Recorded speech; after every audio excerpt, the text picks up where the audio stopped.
Assalamualaikum warahmatullahi wabarakatuh. Innal hamdalillah nahmaduhu wa nasta'inuhu wa nastaghfiruh wa na'udzu billahi min shururi anfusina wa sayyiati a'malina. May yahdihillahu fala mudilla lahu wa may yudlil fala hadiya lahu. Wa asyhadu an la ilaha illallah wahdahu la syarika lahu wa asyhadu anna Muhammadan 'abduhu wa rasuluh. Allahumma shalli wa sallim wa barik ala nabiyyina Muhammad wa ala alihi wa sahbihi wa man sara ala nahjihim ila yaumiddin. Amma ba'du. Qala Allah 'azza wa jalla fi kitabihil 'azim, ya ayyuhalladzina amanu taqullaha haqqa tuqatih wa la tamutunna illa wa antum muslimun. Wa qala ya ayyuhan nasu taqu rabbakum alladzi khalaqakum min nafsin wahidah wa khalaqa minha zawjaha wa batha minhuma rijalan katsiran wa nisaa'a wattaqullaha alladzi tasaaluna bihi wal arham innallaha kana 'alaykum raqiba. Wa qala an-nabiyyu sallallahu alaihi wasallam, inna asdaqal hadithi kitabullah wa khairal hadi hadi Muhammadin sallallahu alaihi wasallam wa syarrul umuri muhdatsatuha wa kullu muhdatsatin fid dini bid'ah wa kullu bid'atin dhalalah wa kullu dhalalatin fin nar. Amma ba'du. Ikhwani fillah, kaum muslimin, para hadirin yang semoga dirahmati dan diberkahi Allah Subhanahu wa taala. Alhamdulillah, pada pagi hari ini Allah Subhanahu wa taala telah mempertemukan kita di tempat yang mulia, di tempat yang dicintai dan diridhoinya, yaitu rumah Allah, Al-Masjid. Kita juga berkumpul di majlis yang mulia, majlis yang sangat agung, yaitu majlis zikrullah azza wa jalla, majlis yang dipelajari di dalamnya qala Allah, qala Rasulullah, firman Allah dan sabda Rasulullah sallallahu alaihi wasallam. Mudah-mudahan berkumpulnya kita di tempat yang mulia, di majlis yang sangat agung, menjadi salah satu amal saleh yang diterima oleh Allah dan diberi pahala yang besar. Semoga Allah Subhanahu wa taala menjadikan ibadah talabul ilmi asyari ini menjadi salah satu amalan yang akan memperberat timbangan amalan kita pada hari kiamat kelak, ketika Allah Subhanahu wa taala mengumpulkan semua manusia di padang mahsyar, lalu Allah pun menegakkan keadilan, menimbang dan menghitung seluruh perbuatan manusia yang baik maupun yang buruk. Ikhwan wa akhwati fillah, tema kajian kita pada pagi hari ini sebagaimana yang telah disampaikan oleh panitia kajian, yaitu tentang amalan dan doa pelebur dosa. Amalan dan doa pelebur dosa. Hal ini sangat penting untuk disampaikan dan dipahami oleh kita semua, karena siapapun di antara kita pasti pernah berbuat salah dan dosa, bahkan sangat sering melakukan kelarian dan kemaksiatan kepada Allah Subhanahu wa taala. Sebagaimana disabdakan oleh Nabi sallallahu alaihi wasallam, kullu bani Adam khata' wa khairul khata'ina at-tawwabun. Setiap manusia, setiap anak cucu Adam pasti pernah dan sering berbuat salah, dan sebaik-baik orang yang berbuat salah adalah orang yang banyak bertobat kepada Allah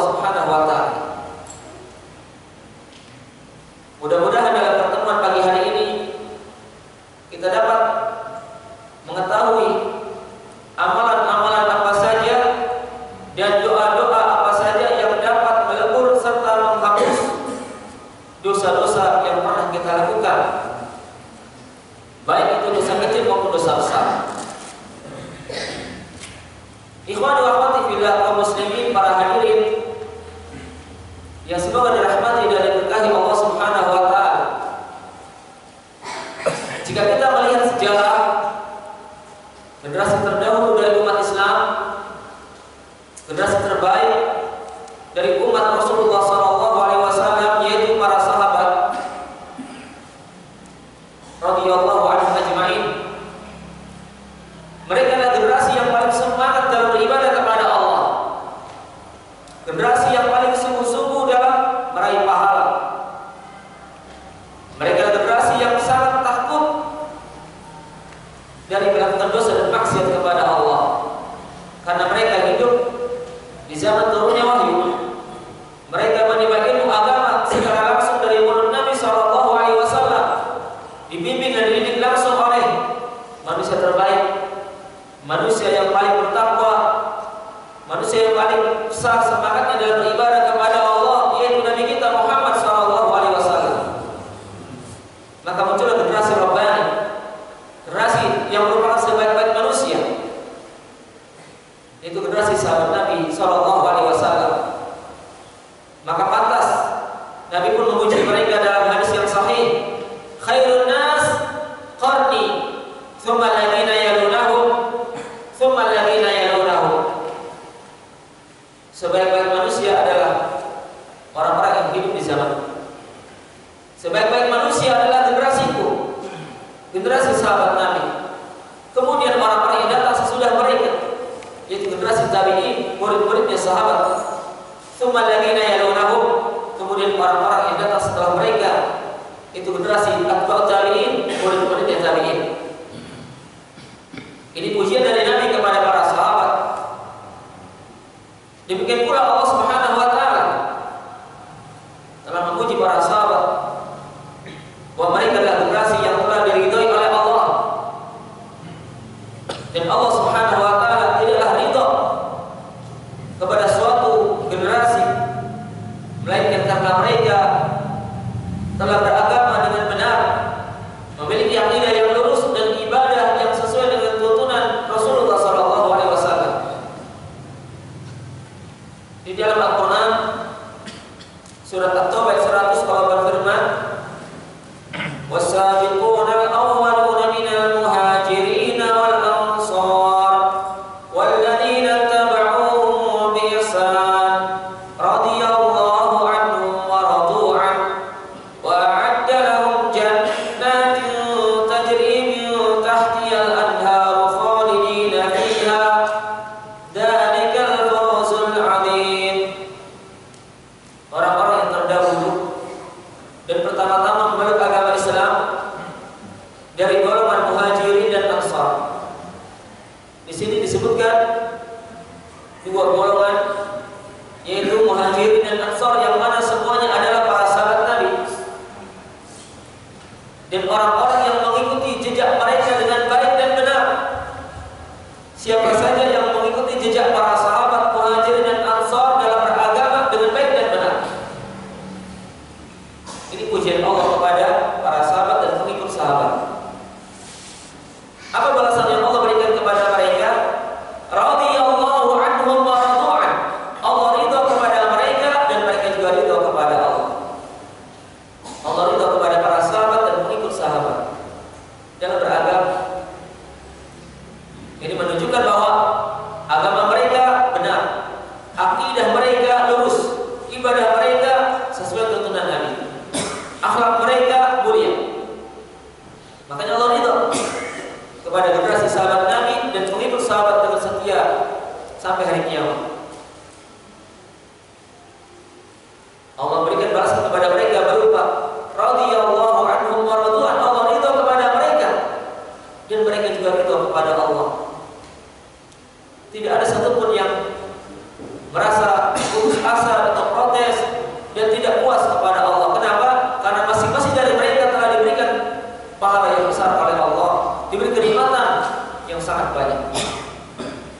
Balasan yang kedua, a'adda lahum jannatin tajri min tahtiha al-anhar.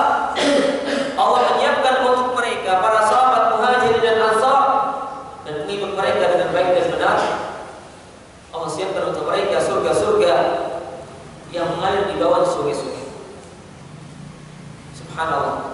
Ini kabar gembira dari Allah kepada generasi sahabat Nabi yang mengikut sahabat dalam menjalankan agama, dalam memahami Al-Quran dan Sunnah serta mengamalkan kebenaran. Allah siapkan untuk mereka surga-surga yang mengalir di bawahnya sungai-sungai. Khalidina fiha, mereka kekal di dalamnya, hidup kekal abadi di dalam surga, tidak mengalami kematian.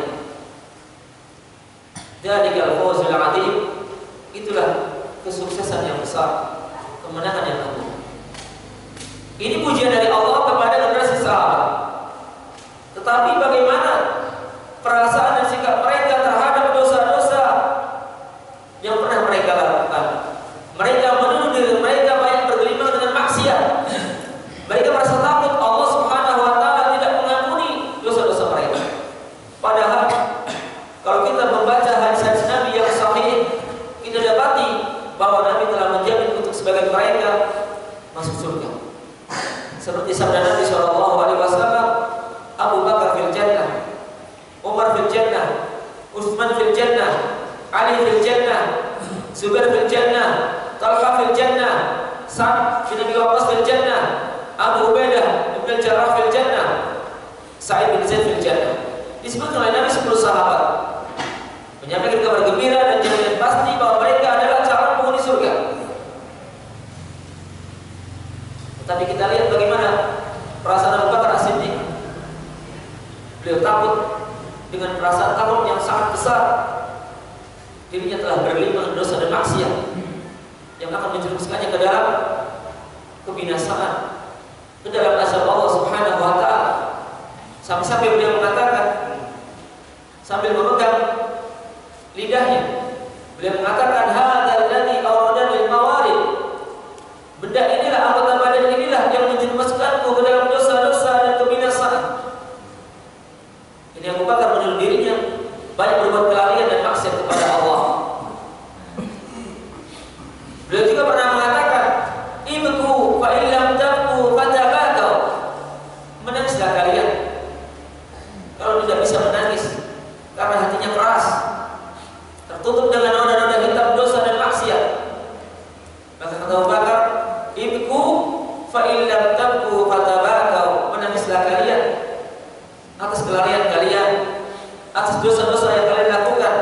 Kalau tidak bisa menangis, maka berupayalah untuk menangis, berlatihlah menangis. Beliau juga pernah mengatakan, demi Allah, aku menjadi rebutan itu lebih baik dan lebih aku cintai daripada, ya, demi Allah, kata Abu Bakar As-Siddiq, aku menjadi rebutan lebih aku cintai. Ya. Kenapa? Karena beliau meyakini bahwa rebutan itu tidak ada yang namanya hisabul amal, tidak ada yang namanya penimbangan dan penghitungan amal, tidak ada yang namanya pembalasan amal pada hari kiamat kelak. Sungguh aku lebih suka menjadi rebutan yang dimakan oleh binatang. Seorang sahabat Nabi yang bernama Umar bin Khattab radhiyallahu anhu, manusia terbaik kedua setelah Abu Bakar As-Siddiq dari umat Islam, manusia yang termasuk 10 sahabat yang mendapat kabar gembira masuk surga. Seorang sahabat Nabi yang telah mendapat jaminan pasti dia akan mati dalam keadaan syahid, sebagaimana yang disabdakan oleh Nabi SAW ketika mendaki Gunung Uhud bersama Abu Bakar As-Siddiq, bersama Umar bin Khattab dan Utsman bin Affan radhiyallahu anhum ajma'in. Ketika berada di bukit Gunung Uhud, terjadilah goncangan yang keras atau gempa. Maka Nabi pun berkata kepada Gunung Uhud, "Uthbut Uhud ma 'alaika illa an-nabi was-siddiq wasyahidan." Tenanglah wahai Gunung Uhud, jangan bergerak, jangan gempa, jangan goncang. Yang ada di permukaanmu hanyalah seorang nabi, seorang yang siddiq, selalu jujur dan percaya, yaitu Abu Bakar Siddiq, wasyahidan, dan 2 orang yang akan mati syahid, yaitu Umar bin Khattab dan Utsman. Dan terbukti apa yang disebutkan oleh Nabi, Umar bin Khattab dan Utsman mati dalam keadaan syahid, mati dalam keadaan terbunuh secara zalim. Umar bin Khattab radhiyallahu anhu pernah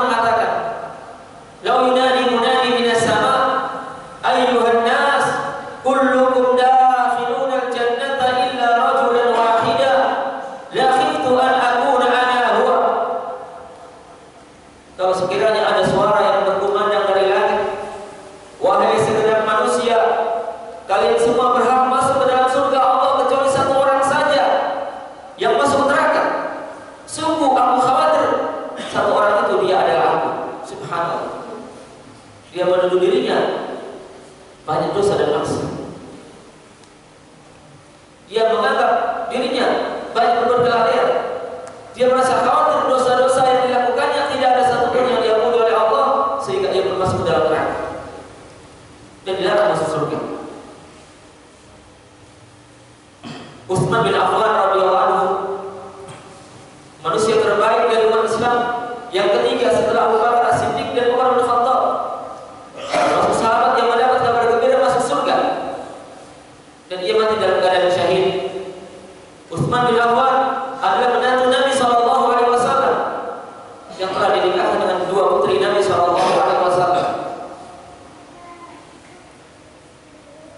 Namun beliau merasa takut dosa-dosa dan kelalaian yang dilakukannya tidak dimaafkan oleh Allah.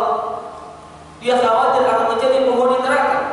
Sampai-sampai ia mengatakan, demi Allah, sekiranya aku diberdirikan oleh Allah antara surga dan neraka, sungguh aku lebih suka menjadi sebuah abu sebelum aku mengetahui kemana aku disuruh oleh Allah untuk masuk ke dalam salah satu dari keduanya. Ia menganggap dirinya tidak termasuk ahli jannah.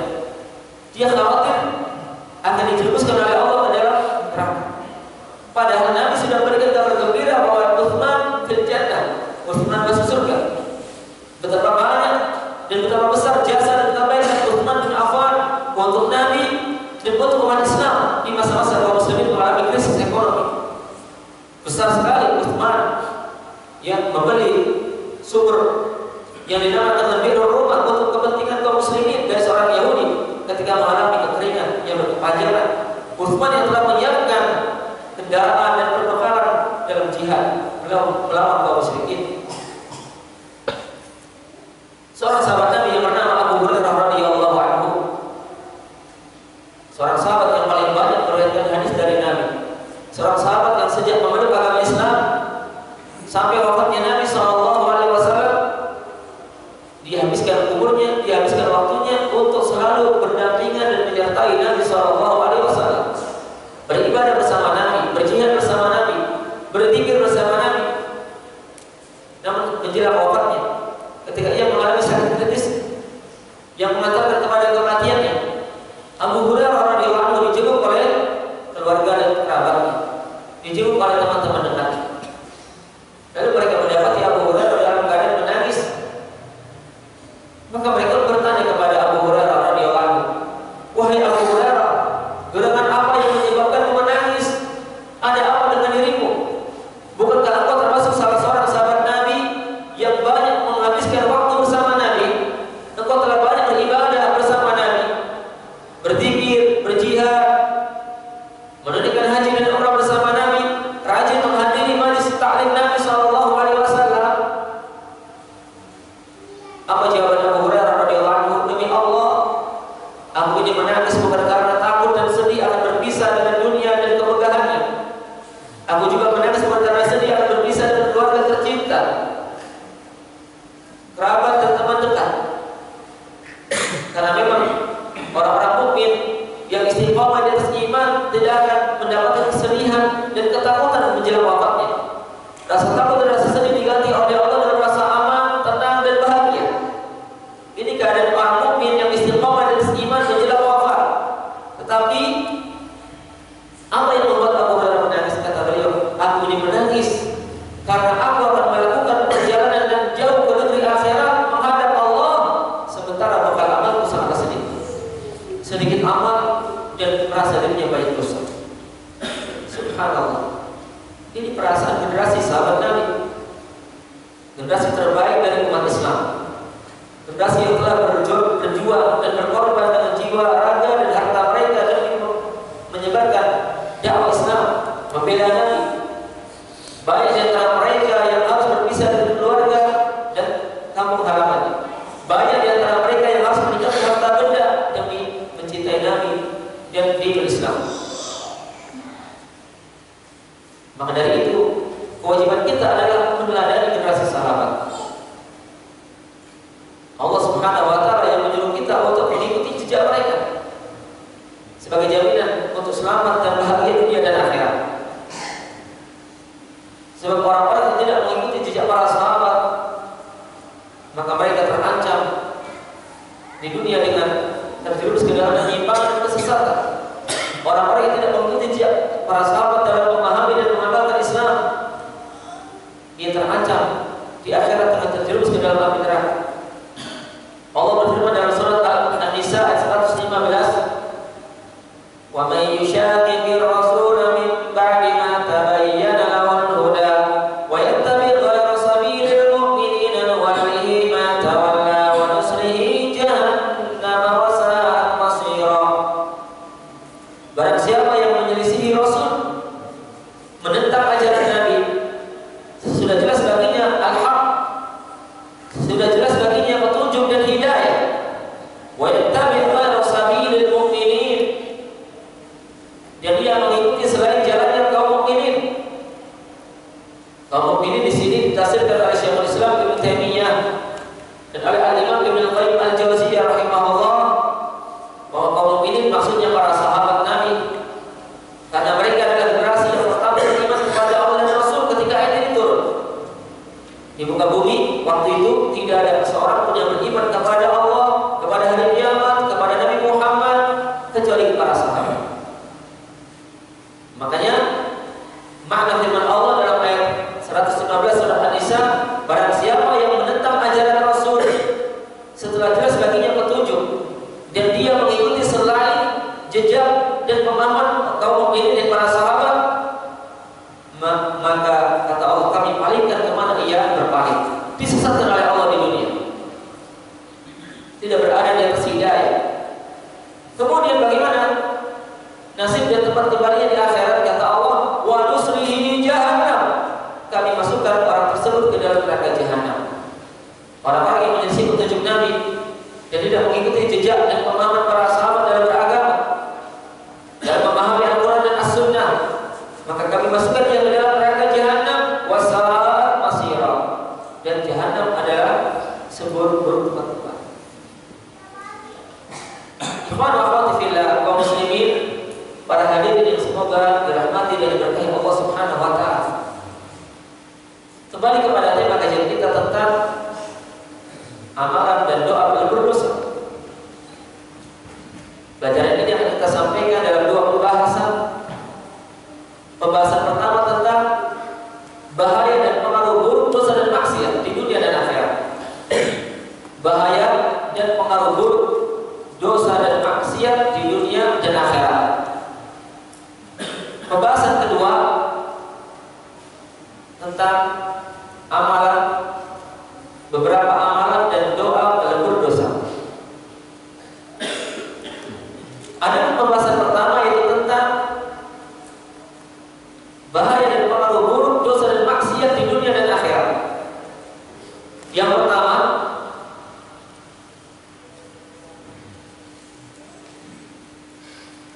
pelaku dosa akan terhalang dari ilmu yang bermanfaat.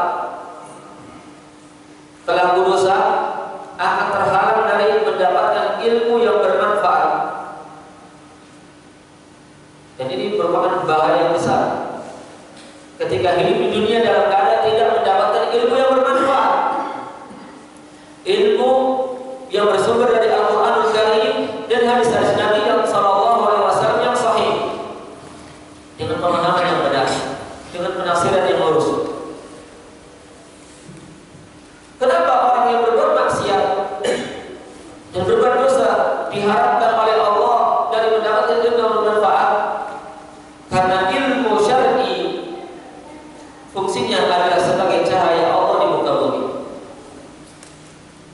Karena ilmu agama merupakan cahaya Allah yang ada di muka bumi. Sebagaimana dinyatakan oleh salah satu gurunya Imam Syafi'i yang bernama Al-Waqi' bin Al-Jarrah Al-Wasi Al-Kufi. Imam Syafi'i dikenal sebagai ulama yang yang memiliki kekuatan hafalan. Sekali mendengar, sekali membaca, langsung hafal. Maka pantaslah beliau menjadi ulama besar umat Islam meskipun usianya masih muda belia. Namun pada suatu hari Imam Syafi'i pernah mengalami perubahan dalam daya hafalannya. Ada yang lupa.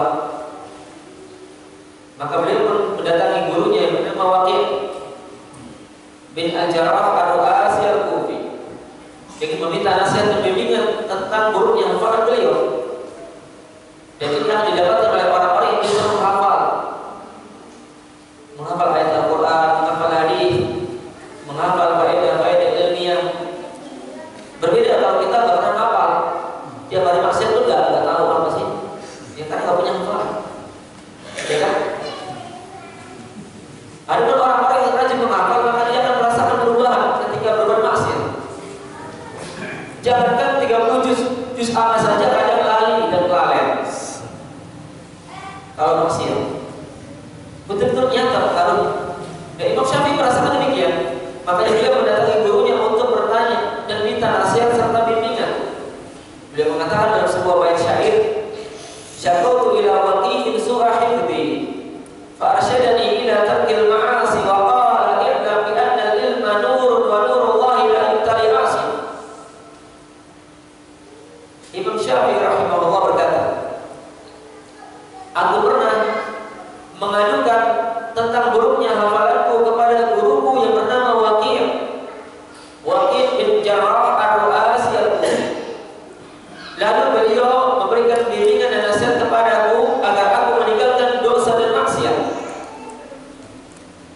Dan beliau mengatakan, anak ketahuilah, wahai Syafi'i, bahwasanya ilmu agama adalah cahaya, dan cahaya Allah tidaklah diberikan kepada orang yang bermaksiat kepadanya. Makanya orang-orang yang rajin berbuat dosa maksiat sulit untuk mempelajari agama, apalagi menghafal. Kalau sudah sulit untuk menghafal, maka ia pun terhalang dari mendapatkan ilmu yang bermanfaat. Orang yang sudah hafal saja bisa lupa, apalagi yang belum pernah menghafal susah mendapat ilmu yang bermanfaat. Dan ini merupakan hukuman yang berat ketika di dunia tidak mendapat ilmu yang bermanfaat. Bahaya yang kedua, di antara bahaya dan pengaruh buruk dosa dan maksiat. Pelaku dosa dan maksiat akan terhalang dari mendapatkan rezeki yang halal dan berkah. Terhalang dari meraih rezeki yang halal dan berkah. Dan ini nyata. Semakin seseorang banyak berbuat dosa dan maksiat, semakin mendorong yang berbuat mencari nafkah yang tidak halal. Karena tidak ada rasa takut kepada Allah. Dia akan menghalalkan segala cara. Tujuannya bagaimana dia memiliki harta yang banyak. Tidak peduli apakah cara tersebut cara yang benar, cara yang halal, atau yang haram. Ini sebagai hukuman dari Allah kepada para pelaku dosa dan maksiat yang tidak merasa takut kepada Allah, tidak bertobat dari dosa dan maksiat. Kalaupun dia mendapatkan rezeki, maka rezekinya tidak berkah. Seperti para pengusaha yang misalkan menjual barang-barang haram, bisa saja dia mendapat keuntungan yang besar, tapi penghasilannya tidak berkah. Atau orang-orang yang bermodalkan dengan modal yang haram, yang menjual barang-barang halal, maka tetap saja barang yang diperjualbelikannya dan keuntungannya pun tidak halal dan tidak berkah. Ini akibat maksiat kepada Allah.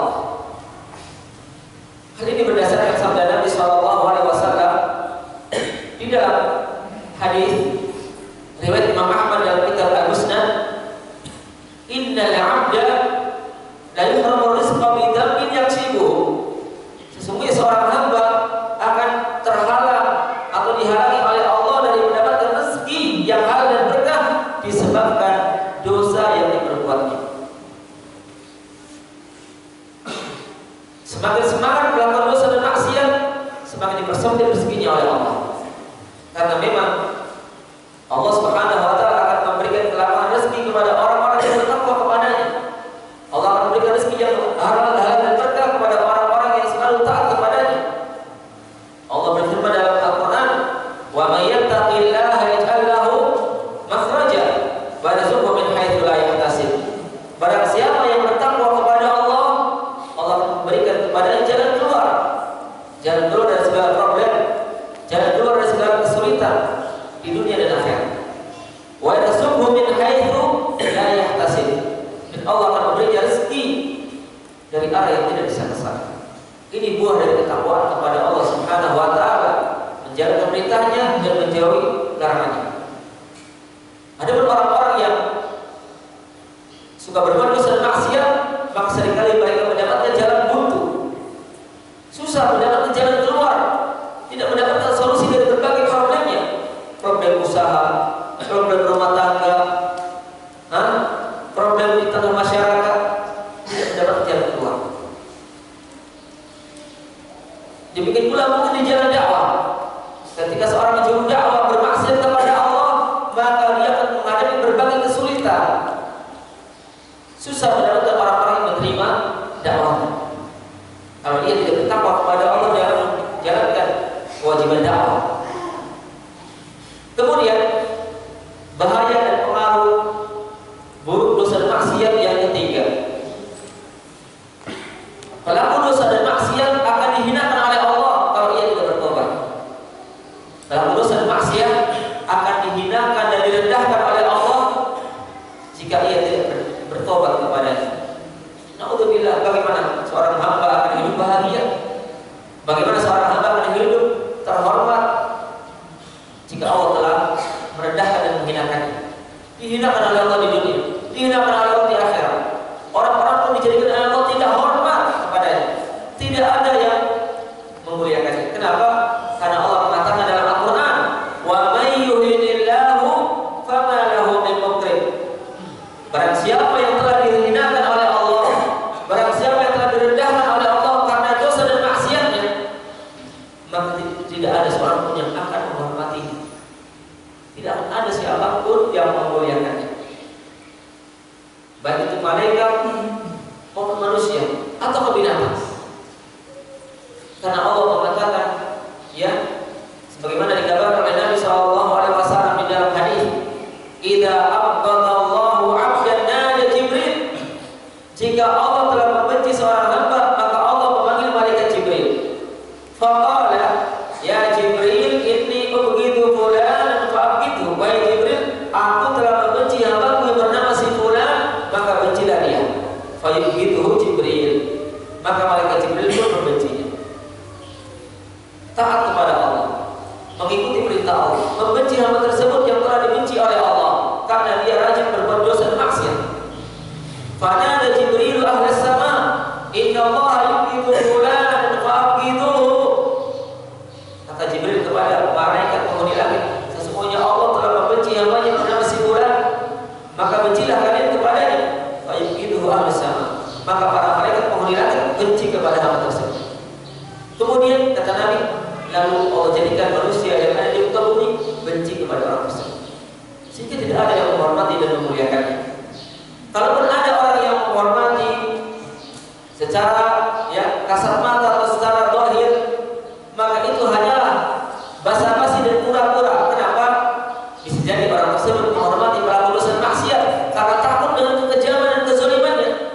Orang ini terkenal dengan kekejaman dan kezalimannya, sehingga kalau dia tidak menampakkan penghormatan maka akan diganggu dan disakiti. Atau bisa jadi menghormati pelaku dosa maksiat karena ada kepentingan. Yang kedua, kemungkinan kedua, karena orang tersebut ada kepentingan, mungkin karena karyawan di perusahaannya, atau mungkin karena dia ingin minjem duit supaya diberi duit, maka pura-pura menghormati, atau ingin menikahi anaknya dan lain sebagainya. Yang jelas penghormatan tersebut bukan penghormatan yang jujur dan tulus. Karena Allah mengatakan, "Wa may yuhinillahu fama lahu min mukrim."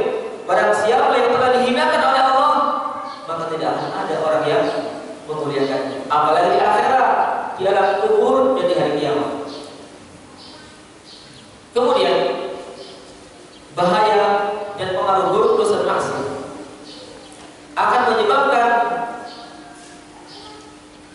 hati berpenyakit dan badan lemah. Akan menyebabkan hati berpenyakit dan badan lemah. Dan ini sudah menjadi sesuatu yang pasti. Ketika seorang hamba berbuat dosa dan maksiat, kata Nabi, akan diberi noda hitam, titik hitam dalam hatinya. Semakin banyak berbuat maksiat, semakin banyak titik-titik hitam yang melekat di hatinya, sehingga menjadikan hati tertutup dengan titik-titik hitam, sehingga cahaya nasihat, cahaya kebenaran, cahaya hidayah tidak bisa menembus ke dalam hati. Hati sudah berkarat, cara pandangnya menjadi terbalik dan terjungkir, melihat sesuatu yang mungkar sebagai sesuatu yang ma'ruf, melihat yang ma'ruf sebagai kemungkaran. Ini keadaan hati orang yang telah berkarat. Kalau hati sudah berkarat, maka yang dirasakan adalah kegelapan, kesedihan, kegundah gulanan, dan kesempitan. Hidupnya tidak tenang, hidupnya tidak bahagia. Walaupun secara materi dia ada orang yang kaya raya, rumahnya luas, mobilnya bagus, uangnya banyak, tetapi hatinya tidak tenang, hatinya tidak tentram, gelisah, sedih, gundah gulana. Kalau begitu, maka akan mengakibatkan badannya lemah dan sakit. Kekuatan badan berdasar kekuatan hati. Kalau hati kuat, badan kuat. Kalau hati lemah, badan ikut lemah. Itu sudah pasti. Kemudian bahaya dan pengaruh buruk dosa yang berikutnya, dosa dan maksiat akan menjerumuskan pelakunya ke dalam azab Allah di dunia dan akhirat, akan mendatangkan azab Allah di dunia dan akhirat. Siapapun yang bermaksiat kepada Allah pasti dimurkai oleh Allah. Kalau dia tidak bertobat, maka dia akan diazab oleh Allah. Dosa apapun, ya, ketika seorang hamba tidak bertobat dari dosa maksiat, maka akan dimurkai oleh Allah dan Allah pun akan mengazabnya. Lama atau sebenarnya siksaan dia dalam kubur atau di dalam api neraka berdasarkan jenis dosa dan maksiat. Jika dosa yang dikerjakannya adalah berupa kesyirikan dan kekufuran atau kemunafikan, maka ia akan diazab dalam api neraka secara kekal abadi. Kekal abadi, mustahil keluar dari neraka. Dia akan diazab dengan berbagai siksaan yang sangat pedih. Dia tidak merasakan kematian. Semakin tidak pernah mati, maka tidak ada istilah dari azab. Tsumma la yamutu fiha wa la yahya, kata Allah. Kemudian dia mulai neraka tersebut tidak akan mati dan tidak akan hidup. Maksudnya tidak mati dan hidup, terus diazab. Semakin menyakitkan. Ada pun dosa-dosa yang tidak membatalkan Islam, dosa-dosa besar yang tidak membatalkan iman dan amal saleh, maka yang akan diazab di dalam api neraka berdasarkan dosa tersebut. Kemudian tempat kembali adalah surga. Yang jelas, bahaya dan akibat buruk dosa adalah menjerumuskan pelakunya ke dalam azab Allah. Kita lihat bagaimana sejarah umat terdahulu. Umatnya Nabi Nuh ditenggelamkan dalam banjir besar gara-gara mereka durhaka kepada Nabi Nuh, menentang ajaran Nabi Nuh, tidak beriman kepada Allah, tidak beriman dengan hari kiamat, tidak mengikuti syariat Nabi Nuh alaihissalam. Dan umatnya Nabi Hud, umatnya Nabi Saleh, umatnya Nabi Syuaib dihancurkan oleh Allah di muka bumi dan diratakan ke tanah karena mereka bermaksiat kepada Allah Subhanahu wa Ta'ala. Kemudian kita lanjutkan dengan pembahasan yang kedua tentang beberapa amalan dan doa pelebur dosa. Beberapa amalan dan doa pelebur dosa. Ini sangat penting untuk kita ketahui agar kita semakin bersemangat mengamalkannya, sehingga dosa-dosa yang pernah kita perbuat dimaafkan oleh Allah dan dihapuskan olehnya, sehingga seakan-akan kita tidak pernah berbuat dosa dan maksiat. Ada amalan yang pertama, di antara amalan pelebur dosa ialah bertobat kepada Allah dengan tobat nasuha. Bertobat kepada Allah dengan tobat nasuha. Nasuha itu artinya apa? Sempurna. Tobat yang total. Suatu tobat dikatakan nasuha atau sempurna apabila memenuhi syarat-syarat. Yang pertama, dilakukan dengan ikhlas. Taubat itu dilakukan dengan ikhlas.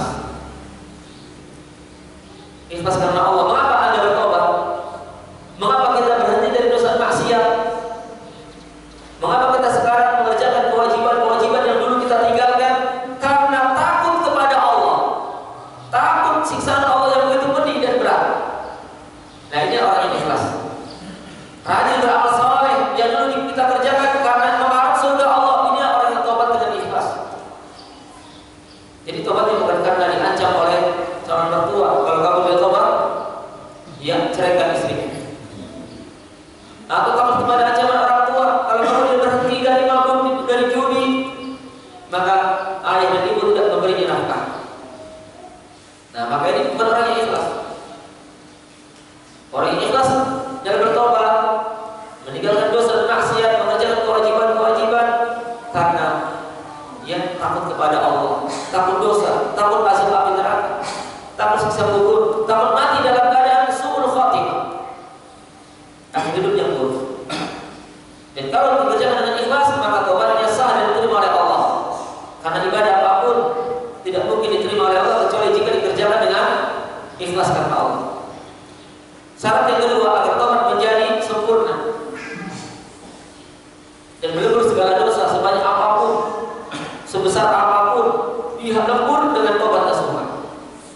Yang kedua, penyesalan yang besar.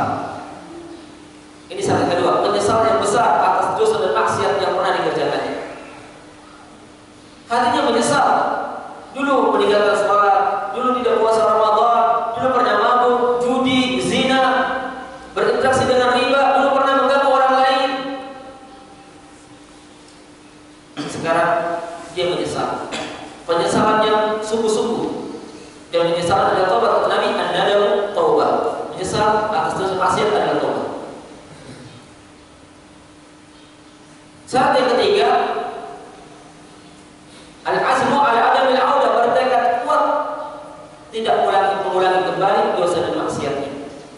Bertekad kuat untuk tidak mengulangi kembali perbuatan dosa dan maksiat.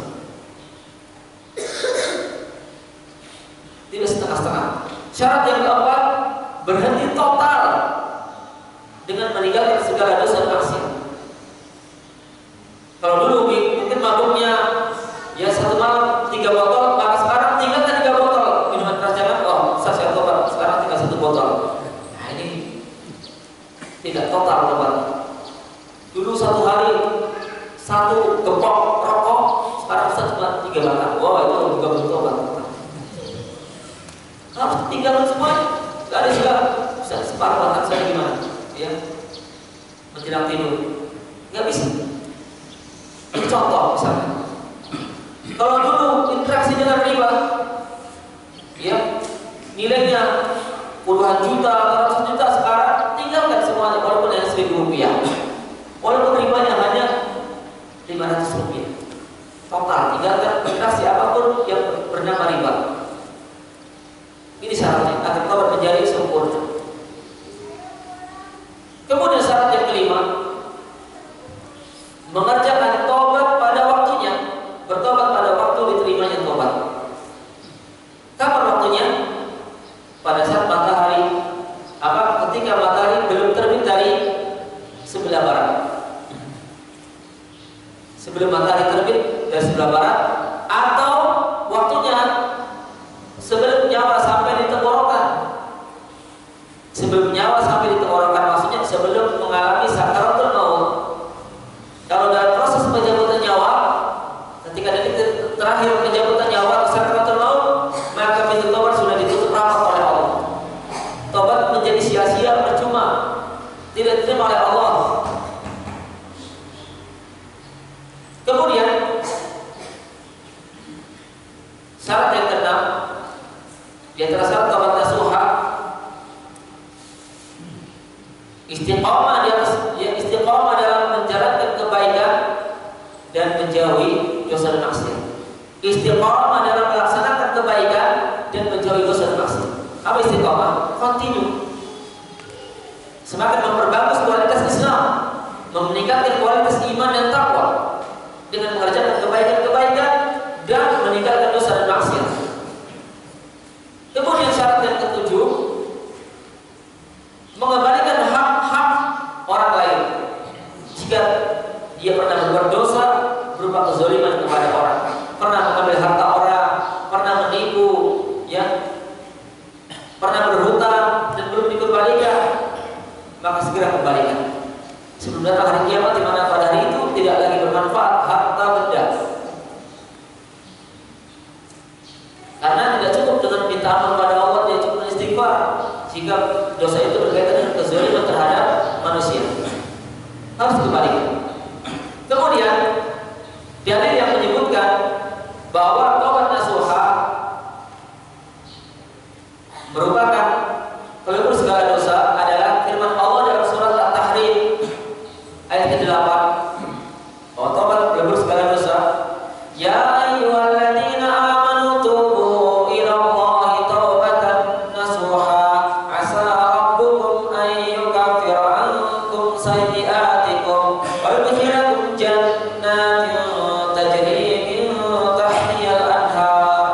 Hai orang-orang yang beriman, bertobatlah kalian semua kepada Allah dengan taubat nasuha, dengan taubat yang sempurna, taubat yang total dari segala dosa maksiat.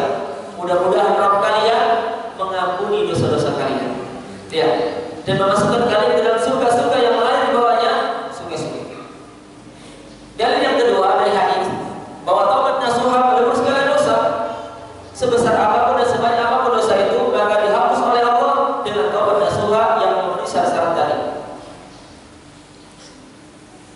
Disebut dalam sebuah hadis tentang kisah seorang sahabat yang bernama Amr bin As ketika dia ingin masuk Islam. Amr bin As mendatangi Nabi SAW, lalu dia berkata kepada Nabi, wahai Rasulullah, julurkan tanganmu kepadaku, aku ingin membayarmu masuk Islam. Maka Nabi pun mengelurkan tangannya kepada Amr bin As radhiyallahu anhu, tetapi Amr pun menarik kembali tangan, tidak jadi. Maka Nabi bertanya kepadanya, wahai Amr, ada apa dengan dirimu? Mengapa kau tarikkan di tanganmu? Bukankah kau ingin masuk Islam? Kata Amr, iya betul, aku ingin masuk Islam, tapi aku minta syarat dulu. Aku ingin punya syarat. Maka Nabi bertanya kepadanya, apa syarat yang kau minta sebelum memeluk agama Islam? Kata Amr bin As, aku minta syarat agar Allah menghapuskan dan mengampuni segala dosa dan maksiat yang pernah aku kerjakan sebelum masuk Islam. Maka Nabi tersenyum dengan mengatakan, ama alimta anna al-Islam yahdimu ma kana qabla wa anna taubata tajubu ma kana qabla maka qablaha. Tidakkah kau mengetahui wahai Amr bahwa memeluk agama Islam akan menghapuskan dosa-dosa yang dikerjakan sebelum memeluk Islam, dan bahwasanya taubat itu melebur segala dosa yang dikerjakan sebelum bertaubat. Inilah dua dalil dari Al-Quran dan hadis yang menunjukkan bahwa taubat nasuha melebur segala dosa, dosa besar maupun dosa kecil, dosa syirik, dosa kufur, dosa kemunafikan dihapus oleh Allah dengan taubat nasuha sebelum meninggal dunia. Amalan yang kedua, di antara amalan pelebur dosa adalah berwudu dengan sempurna. Berwudu dengan sempurna. Maksudnya apa? Berwudu sebagaimana sifat wudu Nabi. Berwudu sesuai dengan sifat wudu Nabi Shallallahu Alaihi Wasallam. Sehingga kalau kita berwudu jangan asal-asalan, jangan buru-buru, jangan sampai ada sebagian anggota badan yang harus terkena air wudu ternyata terlewatkan, maka wudunya tidak sah. Wudunya tidak sah.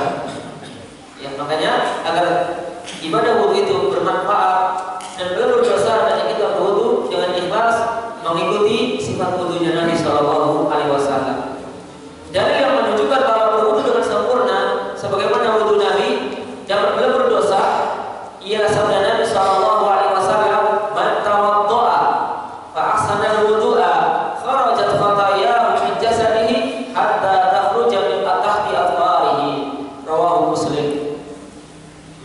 Barang siapa berwudu lalu dia membaguskan wudunya, maksudnya berwudu dengan sempurna, berwudu dengan baik sesuai sifat wudu Nabi, maka dosa-dosanya akan keluar dari tubuhnya. Karena anggota badan ini banyak berbuat maksiat.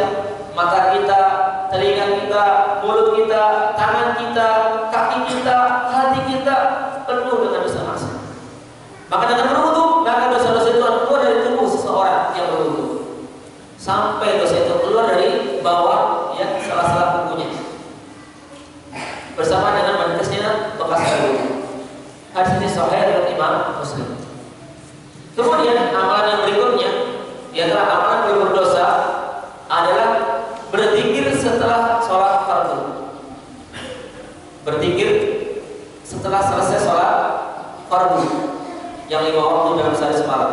Setelah subuh kita berzikir, setelah zuhur, setelah asar, setelah maghrib, setelah isya, jangan kita langsung kabur lari atau keluar dari masjid, tapi nanti kita membaca zikir terlebih dahulu agar mendapat pahala dan dosa-dosa kita dihapuskan oleh Allah Subhanahu wa taala. Dalil yang menunjukkan tentang keutamaan ini adalah sabda Nabi sallallahu alaihi wasallam dalam hadis yang sahih, "Man sabbaha dubura kulli salatin 33 wa hamida 33 wa kabbara 33 fatilka tis'atun wa tis'un thumma qala la ilaha illallah wahdahu la syarika lah lahul mulku wa lahul hamdu wa huwa ala kulli syai'in qadir ghufirat lahu khatayahu wa in kanat mithla zabadil bahr." Rawahu Muslim. Nabi SAW bersabda yang artinya barang siapa yang membaca tasbih, apa tasbih? Ucapan subhanallah setelah sholat, setelah selesai sholat yang 5 waktu sebanyak 33 kali, membaca tahmid, apa tahmid? Alhamdulillah 33 kali, kemudian membaca takbir 33 kali, kemudian mengucapkan la ilaha illallah wahdahu la syarika lahul mulku wa lahul hamdu wa huwa ala kulli syai'in qadir 1 kali. Yang berarti berapa? 100 kali. Maka kata Nabi, ghufirat lahu khatayahu, dosa-dosanya diampuni oleh Allah meskipun wa in kanat mithla zabadil bahr, meskipun dosanya sebanyak bui di lautan. Masya Allah. Ya, jadi amalan yang ringan tetapi pahalanya besar. Amalan yang keempat, banyak melangkahkan kaki ke masjid. Banyak melangkahkan kaki ke masjid. Maksudnya berjalan menuju masjid untuk ibadah, untuk sholat, untuk baca Quran, untuk zikir, untuk apa lagi? Menimba ilmu agama. Yang jelas datang ke masjid untuk ibadah, bukan untuk tidur di rumah. Nah, AC-nya mati di rumah, anak-anak pada nangis dan ribut, nggak bisa tidur di masjid tidur. Tidak. Jadi banyak melangkahkan ke masjid itu untuk ibadah. Dan yang dimaksud dengan melangkahkan kaki ini tidak hanya jalan kaki, mungkin naik mobil, naik motor, naik sepeda ontel, ya, itu semua juga termasuk dalam keutamaan di sini. Terus jangan ada yang bertanya, Ustaz, bagaimana kalau naik mobil berapa putar rodanya? Gitu, nggak tahu. Ya, ini urusannya Allah ya. Kalau kita sibuk menghitung berapa putar rodanya. Ya. Yang penting kita percaya bahwa setiap langkah menuju masjid akan meningkatkan derajat dan akan menghapuskan dosa. Kemudian dalil yang menunjukkan bahwa banyak melangkah kaki atau berjalan ke masjid akan menurunkan dosa, yaitu sabda Nabi sallallahu alaihi wasallam, "Ala adullukum ala ma yamhullahu bil khataya wa yarfa'u bihi darajat." Qalu bala ya Rasulullah. Qala asbabul wudu' ala al-makari wa kasratul khuta ila al-masajid wa intidharus salati ba'da as-salat fadzalikumur ribat fadzalikumur ribat. Rawahu Muslim. Nabi SAW bersabda yang artinya, maukah aku tunjukkan kepada kalian tentang amalan-amalan yang mana Allah menghapuskan dengannya dosa-dosa kalian dan meninggikan derajat kalian? Mereka para sahabat menjawab, mau, kami mau wahai Rasulullah, kami ingin tahu apa saja amalan tersebut. Maka Nabi menjawab yang menerangkan amalan-amalan yang berdosa. Yang pertama, isbabul wudu ala al-makari, menyempurnakan wudu di saat kondisi yang tidak disukai oleh jiwa. Berwudu dengan sempurna di saat-saat yang tidak disukai oleh jiwa. Kata para ulama, seperti misalkan cuaca sangat dingin sehingga tubuh pun tidak suka menyentuh air dingin. Nah, pada saat itulah dia berwudu dengan sempurna, menahan rasa dingin tersebut. Atau bisa diartikan juga dia berwudu dengan sempurna ketika badan lagi kurang sehat. Lagi sakit biasanya ya malas-malasan untuk menyentuh air wudu. Kemudian yang kedua, wa kasratul khuta ila al-masajid, banyak berjalan menuju masjid. Ya, dan ini juga keutamaan orang yang datang ke masjid meskipun rumahnya jauh. Kemudian yang ketiga, di antara amal berdosa, intidharus salati ba'da shalah, menunggu salat setelah selesai salat. Seperti misalnya kita salat maghrib, kemudian setelah maghrib selesai dia berzikir dan tidak pulang ke rumah, tapi baca Quran, mengadakan kajian sampai menunggu waktu isya. Maka itulah yang maksud dengan menunggu sholat setelah sholat. Fadzalikumur ribat, fadzalikumur ribat, itulah amalan yang paling seperti berjaga-jaga dan bersiap siaga di wilayah perbatasan negeri muslimin dengan kafirin. Nah, kemudian amalan yang berikutnya di antara amalan yang berdosa adalah berpuasa di bulan Ramadan.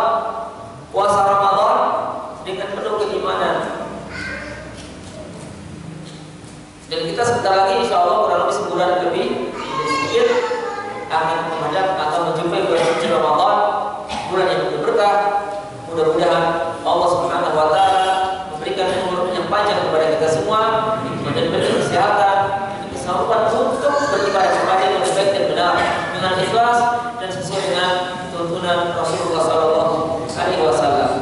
Dalil yang menunjukkan keutamaan puasa Ramadan sebagai pelebur dosa adalah sabda Nabi SAW dalam riwayat Imam Al-Bukhari dan Imam Muslim.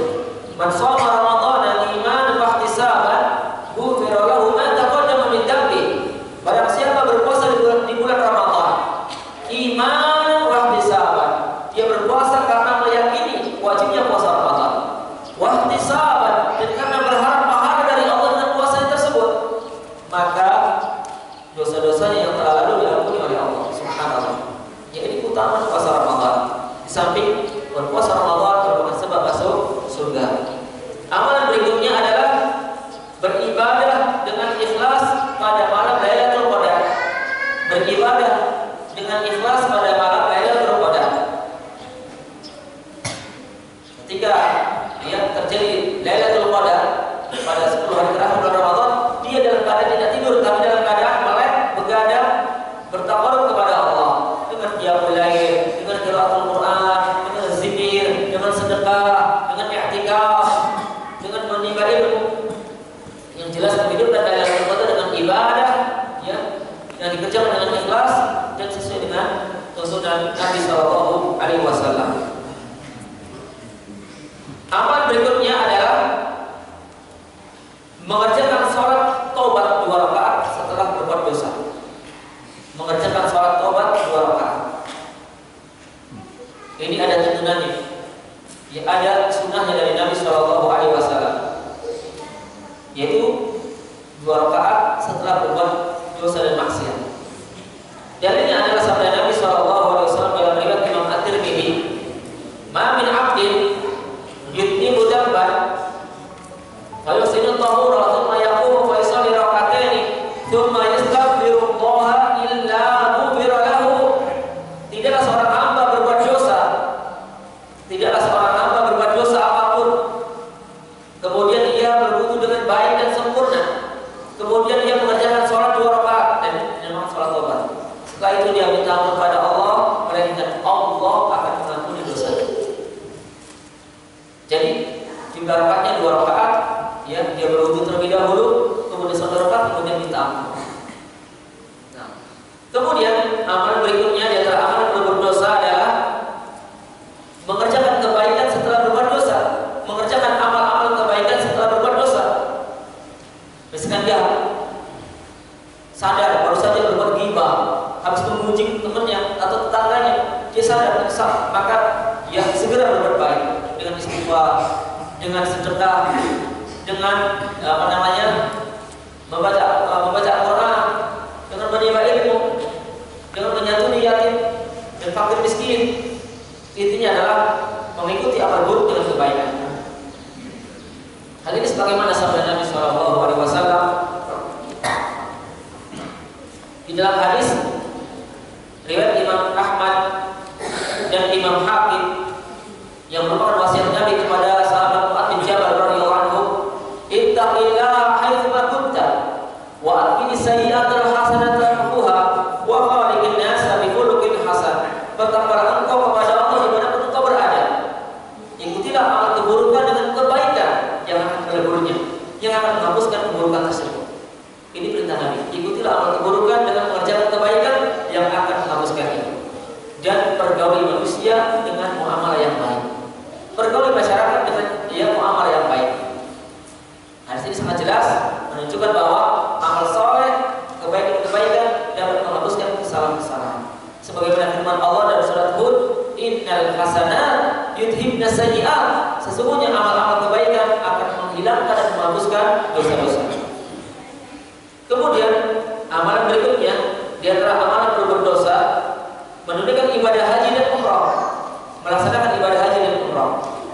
Ya, dengan ikhlas dan sesuai dengan tuntunan Nabi Shallallahu Alaihi Wasallam. Nabi bersabda, "Man hajja lillahi falam yarfuth walam yafsuq raja'a kayaumi waladatu ummuh." Rawahu Bukhari wa Muslim. Barang siapa yang menunaikan ibadah haji karena Allah, bukan karena ingin dipuji oleh masyarakat, hajinya ikhlas karena Allah, sesuai dengan tuntunan Nabi.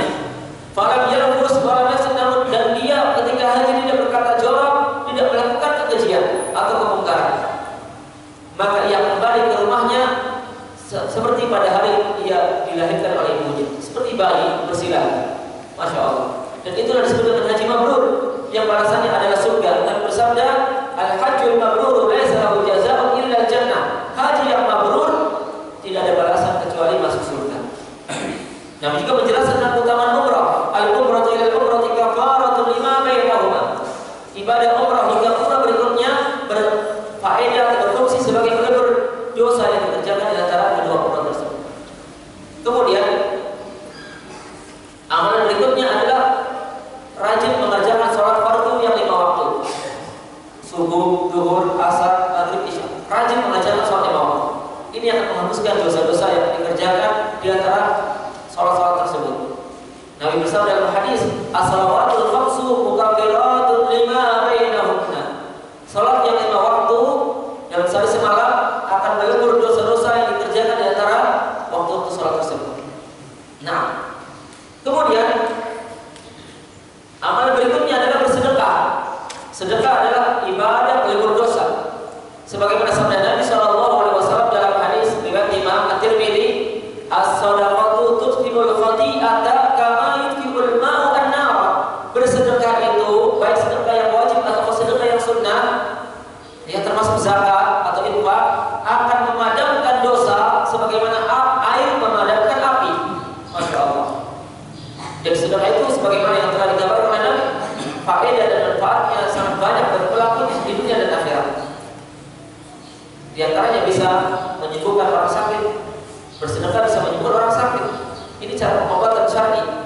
Yang ketika mungkin seorang muslim atau muslimah sakit, dia berobat ke dokter, berobat dengan pengobatan yang syar'i, dia juga bisa bersedekah atas nama orang sakit tersebut, yang membantu orang fakir miskin, membantu pembangunan masjid atau wakaf untuk anak-anak sekolah yang tidak mampu, dia membiayai mereka. Nabi bersabda, "Da'u mardhakum bis-shadaqah." Obati orang sakit di antara kalian dengan bersedekah. Kemudian amalan berikutnya, yang ini amalan-amalan ya puasa Arafah. Kemudian puasa sunnah hari Asyura. Puasa sunnah Arafah pada tanggal 9 Dzulhijjah.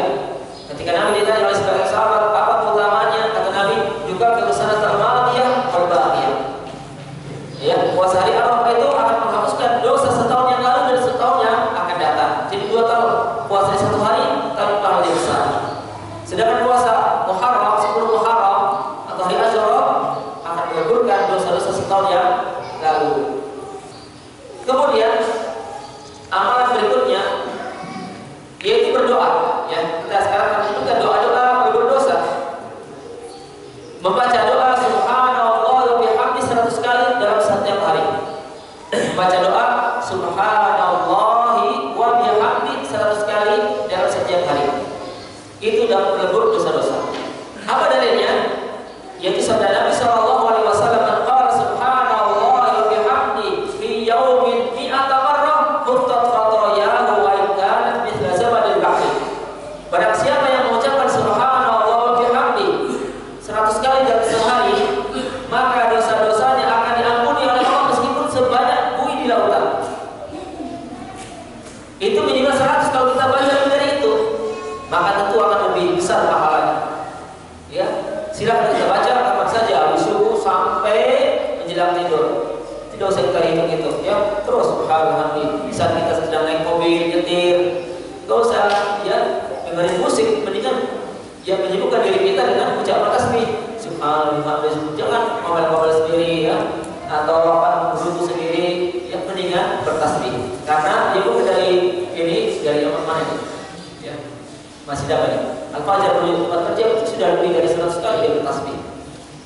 Apalagi kalau macam, ya bisa 1000 kali. Kemudian doa berikutnya di antara doa berdosa adalah membaca doa kafaratul majlis.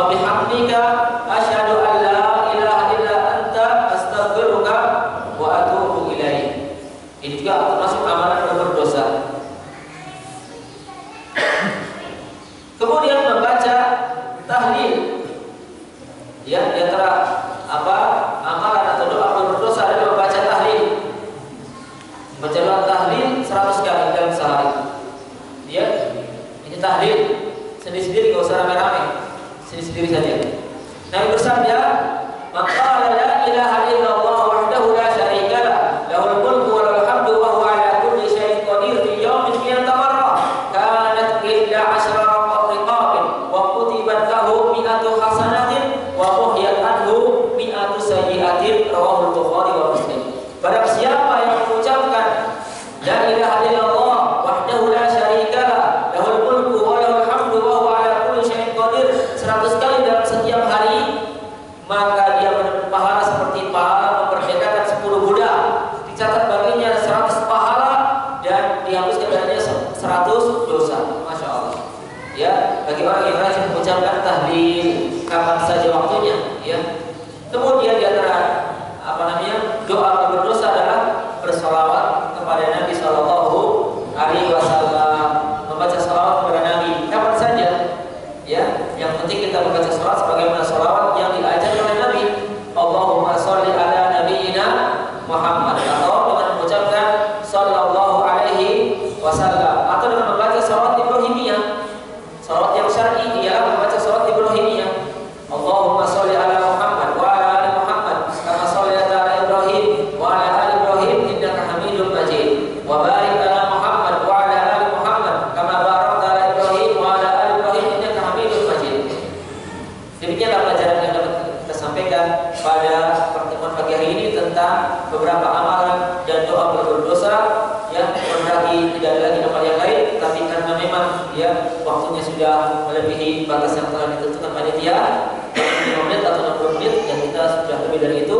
Yang mudah-mudahan apa yang telah kita sampaikan menjadi tambahan ilmu yang bermanfaat, dan semoga Allah Subhanahu wa taala memberikan kepada kita taufik dan bimbingannya agar kita istiqamah dalam mempelajari agamanya, istiqamah dalam mengamalkan syariatnya, dan istiqamah dalam memegang teguh akidah tauhid yang dibawa oleh Nabi kita Muhammad sallallahu alaihi wasallam hingga akhir hayat. Allahumma 'allimna ma yanfa'una wanfa'na bima 'allamtana wa zidna ilman nafi'a. Allahumma arinal haqqa haqqan warzuqna ittiba'ah wa arinal batila batila warzuqna ijtinabah. Rabbana atina fid dunya hasanah wa fil akhirati hasanah wa qina adzabannar. Wa sallallahu wa sallam wa barak ala nabiyyina Muhammad wa akhiru da'wana alhamdulillahi rabbil alamin. Untuk sesi selanjutnya soal jawab bagi bapak-bapak yang mempunyai pertanyaan, masih bagikan kertas tadi itu, kalau mau dikumpulkan di insyaallah akan coba menjawab.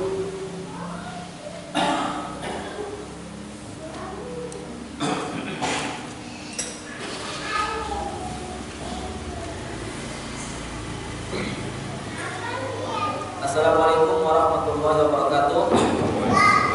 Waalaikumsalam warahmatullahi wabarakatuh. Bagaimana dosa kita kepada manusia tapi susah ditemui, atau orang tersebut sudah meninggal? Amalan atau cara apa yang harus dilakukan? Terima kasih. Masya Allah, pertanyaan bagus ini. Ini bagaimana cara bertobat dari dosa yang kita lakukan kepada orang yang sudah meninggal dunia atau susah diketahui keberadaannya. Sekarang kita lihat dulu dosa apa yang kita lakukan kepada orang tersebut. Kalau kita pernah berbuat dosa dengan memfitnahnya, menuduhnya dengan tuduhan dusta dan keji, ya, maka kewajiban kita di samping istighfar pada Allah, menyesali perbuatan, kita juga harus memperbaiki nama baiknya, menerangkan kepada umat bahwa tuduhan kami dulu ada tidak benar, yang benar yaitu begini begitu, disebutkan dengan keadaan yang sebenarnya. Harus begitu, ya. Yang kedua, kalau seandainya dosa yang dia lakukan kepada orang tersebut yang sudah meninggal dunia atau tidak diketahui keberadaannya berupa pengambilan harta, ya, tanpa hak, tanpa alasan yang benar, maka dia harus mengembalikan harta tersebut kepada keluarga yang ahli warisnya. Kalau orang sudah meninggal, maka kembalikan kepada anaknya, kepada istrinya, yang jelas kepada ahli waris. Kembalikan. Saya pernah meminjam uang 5 juta, belum dikembalikan, kembalikan. Walaupun orang yang meminjam lagi itu sudah meninggal dunia. Bagaimana kalau sekiranya tidak ditemukan ahli waris, tidak diketahui keberadaannya? Apa yang kita lakukan? Yang kita lakukan adalah bersedekah atas nama mayat tersebut. Ya Allah, harta ini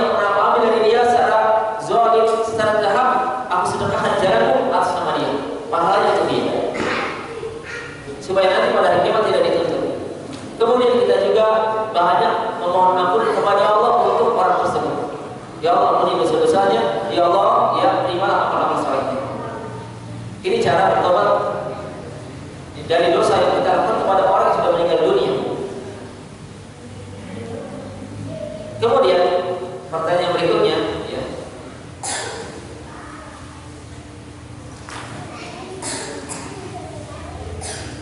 Assalamualaikum warahmatullahi wabarakatuh. Waalaikumsalam warahmatullahi wabarakatuh. Ustaz, bagaimana jika seseorang telah berniat untuk membayar hutang-hutangnya, dahulu dan ingin sekali mengembalikan hak orang yang diambil dengan tanpa hak, akan tetapi mau mendahului orang tersebut yang mengambil mungkin. Apakah Allah akan mengampuninya? Dan apakah doa Allahumma barik lana fi Rajab wa Sya'ban wa barik lana Ramadan sahih dan bisa diamalkan? Pertanyaan pertama, ini tentang orang yang pernah berhutang, ya, kepada seseorang dalam waktu yang cukup lama, belum sempat mengembalikan. Ketika dia berhutang, niatnya baik, betul-betul ingin melunasi, tapi dengan berjalannya waktu, Allah takdirkan dia tidak pernah mendapatkan rezeki yang mencukupi untuk menutupi hutangnya.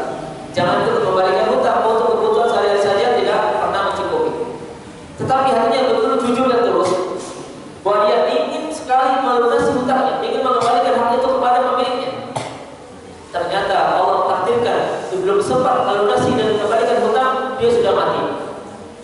Maka apakah Allah mengampuninya? Insya Allah diampuni oleh Allah. Tetapi kalau dia punya ahli waris, maka ahli waris berkewajiban melunasi hutang orang tuanya. Ya, ahli waris berkewajiban melunasi hutang orang tuanya kalau ahli warisnya adalah orang-orang yang mampu. Karena itu hak berkaitan dengan sesama manusia, tidak gugur dengan meninggalnya orang yang berhutang, tidak gugur, tapi kembali kepada ahli waris. Jatuh ya kewajiban melunasi hutang kepada ahli waris. Cuma masalah yang ditanyakan adalah apakah mayat yang sudah meninggal akan diampuni dosanya? Insya Allah diampuni oleh Allah dan dia akan selamat dari tuntutan dan kebangkrutan pada hari kiamat. Kenapa? Karena dia sudah berniat jujur, tulus ingin mengembalikan hutang tersebut. Berbeda dengan orang yang berhutang tapi niatnya ini tidak melunasi hutang. Sudah berniat dalam hati, nawaitu tidak nyawa. Nah, ini orang ini akan dituntut pada hari kiamat, akan dihancurkan oleh Allah. Nabi bersabda dalam hadis riwayat Aisyah radhiyallahu anha, hadisnya sahih, man akhadha amwalan nas yuridu adaha adda Allahu anhu wa man akhadha yuridu itlafa adamahu Allah. Yang artinya barang siapa yang pernah mengambil atau meminjam harta orang lain dan dia berniat tulus ingin mengembalikannya, ingin melunasinya, tetapi sudah lebih dahulu ia meninggal dunia, takdir Allah mendahului kematiannya, maka Allah akan membantu melunasi hutangnya di hari kiamat, sehingga pahala kebaikan sudah diambil oleh orang-orang yang pernah memberinya pinjaman. Namun sebaliknya kata Nabi, waman akhwadah, dan barang siapa yang mengambil harta orang lain, meminjam, berhutang, yuridu itlafa, dia berniat jahat, tidak mengembalikannya, tidak melunasinya, maka akhirnya Allah akan menghancurkannya, Allah akan membinasakannya di dunia dan di akhirat. Ya, di akhirat akan bangkrut karena banyak orang yang menuntut hak-haknya berupa pahala. Adapun pertanyaan kedua tentang doa Allahumma barik lana fi Rajab wa Sya'ban wa barik lana Ramadan, hadis ini tidak sahih dari Nabi sallallahu alaihi wasallam. Hadis ini tidak sahih, maka ya kita tidak mengucapkannya karena ibadah itu sifatnya tauqifiyah, harus bersandarkan dari wahyu dari Allah dan Rasul, tidak boleh berdasarkan hadis-hadis dhaif atau palsu. Nah, wa khairul hadi Muhammad, sebagai petunjuk adalah petunjuknya Nabi Muhammad sallallahu alaihi wasallam. Kalau sekiranya itu benar, kalau sekiranya doa itu adalah kebaikan, tentu Nabi dan para sahabat lebih dahulu mengerjakannya. Dan beliau akan mengajarkannya kepada para istri, para sahabat, dan kepada kita semua.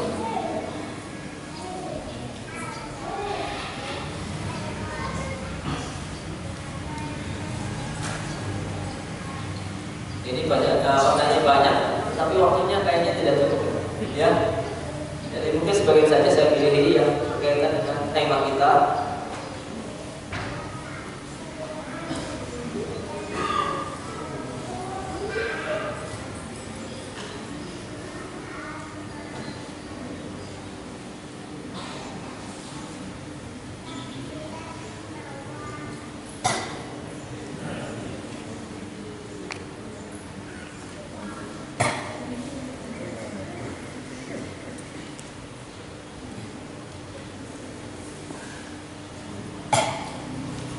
Ini sebagai susah tidak menyinggung materi. Tadi dikatakan oleh Ustaz bahwa wudhu di saat kita sakit panas jika disempurnakan akan membawa kebaikan yang banyak. Namun bukankah jika menganiaya diri sendiri itu sebuah kezaliman? Ya betul.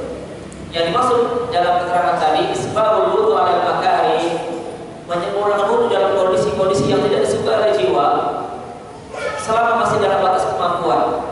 Selama masih dalam batas kemampuan dan tidak mengakibatkan mudarat bagi diri seorang muslim.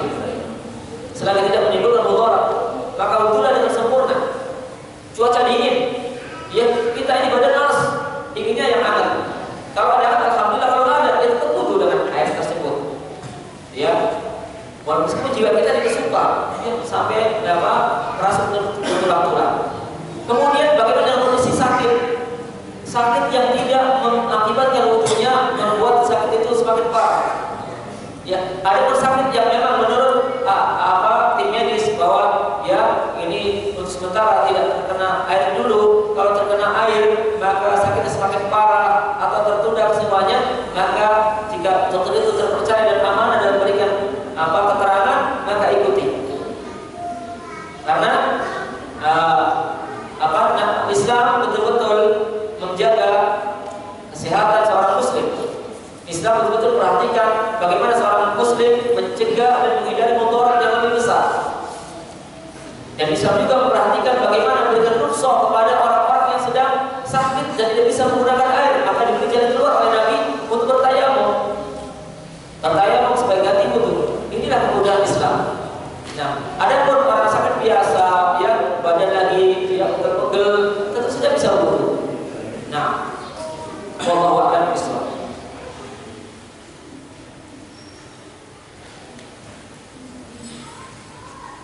Saya kira cukup sampai di sini. Ya. Pertanyaan-pertanyaan dapat kami baca terkait dengan materi pada pagi hari ini, dan mudah-mudahan apa yang telah kita sampaikan dari jawaban-jawaban pertanyaan tersebut yang sesuai dengan petunjuk Allah, dan jika ada kesalahan maka itu semata-mata datang dari saya pribadi dan dari syaitan. Wastaghfirullah min kulli khata'in wa dhanbin. Dan akhirnya kita tutup dengan doa majlis. Subhanallahumma wa bihamdika asyhadu an la ilaha illa anta astaghfiruka wa atubu ilaik. Wassalamualaikum warahmatullahi wabarakatuh. Terima kasih atas tausiahnya. Semoga kita bisa memetik ilmu dari tausiah tersebut, dan semoga hidupnya kita ini dicatat sebagai amal soleh. Dan sebagai informasi, kami panitia TKI Keramatnya menyediakan sarapan pagi di sebelah kiri sedikit, mungkin setelah ini bisa kita bergeser di sana. Assalamualaikum warahmatullahi wabarakatuh.